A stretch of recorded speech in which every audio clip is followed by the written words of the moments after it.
Bonjour, je commence une nouvelle partie sur chess.com contre un joueur classé 2254.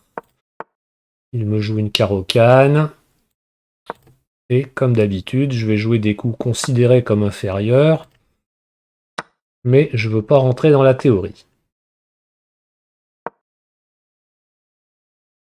Il veut prendre le centre, je vais le contester tout de suite avec F4 pour essayer de mener rapidement une attaque à l'aile roi en faisant attention que ce ne soit pas moi qui me fasse attaquer.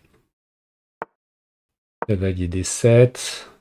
Bon, ça lui bloque son fou, tant mieux. Alors évidemment, ici, si c'était à moi de jouer, il ne faudrait pas que je prenne son pion, parce que sur pion prend, cavalier prend, on pourrait croire comme ça que j'ai gagné une pièce, mais il y aurait dame à 5, échec, et il récupérerait la pièce.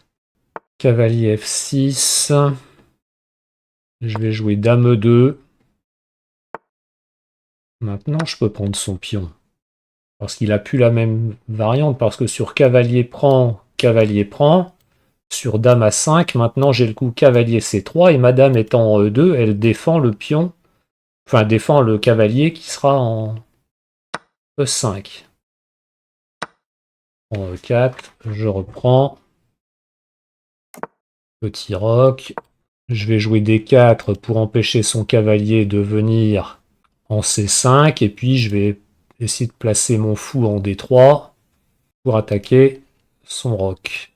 Si jamais il joue F5, je prends pas en passant, parce que si je prends en passant, il va mettre une tour sur la colonne E avec madame et mon roi en ligne de mire. J'ai pas tellement envie. Mais je vais jouer fou D3 quand même. Alors maintenant que son cavalier est plus en D7, s'il joue F5, peut-être que je le ferai quand même, hein. Donc là, il a la possibilité de jouer fou F5 maintenant. Je vais jouer petit roc. Fou F5. Donc je vais pas venir en E3, sinon il va jouer cavalier D5 pour encore attaquer madame. Donc je joue directement dame E2.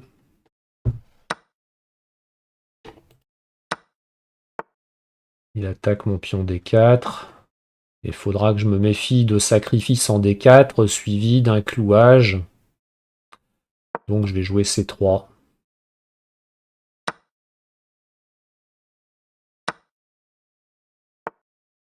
Dame D5.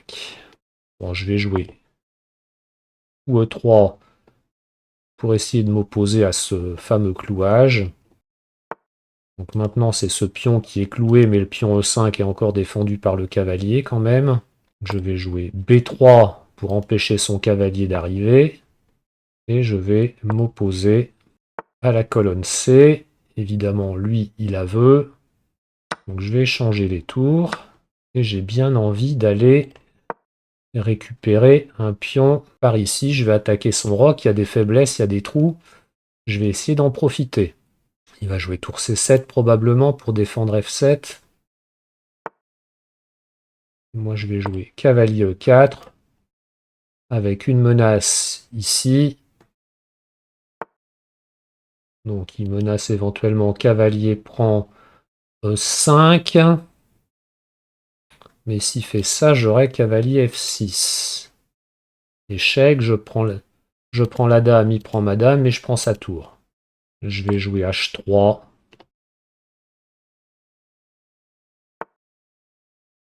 Il joue fou E7. Donc maintenant, il menace vraiment cavalier prend E5. Bon, je vais jouer cavalier C3. J'imagine qu'il va jouer dame C6 pour contre-attaquer. Non. Il joue dame A5. Alors je vais jouer fou D2 pour protéger le cavalier. Il surenchérit. Peut-être risqué ça quand même. Qu'est-ce qui se passe si je joue dame F3? J'attaque F7. Il ne peut pas trop venir le défendre. Mais il pourra récupérer. Il pourra sacrifier en E5 son cavalier et récupérer mon cavalier après. Si je joue dame F3 qui prend directement le cavalier, je pourrais jouer dame prend F7, roi H8. Bon, et puis là, il se fera mater. Allez, je joue ça. Pour moi, il faut qu'il joue cavalier prend E5. Il ne l'a pas fait. Donc je pousse E6. Bon, ben là, il prend des risques quand même. Hein. Que la case F8, elle va être pour moi maintenant. Ou H6. Donc là, je menace. Dame F8. Coup prend F8. Tour prend F8. Échec et mat. Il joue cavalier D7, c'est très bien pour contrôler cette case, mais il contrôle plus F7.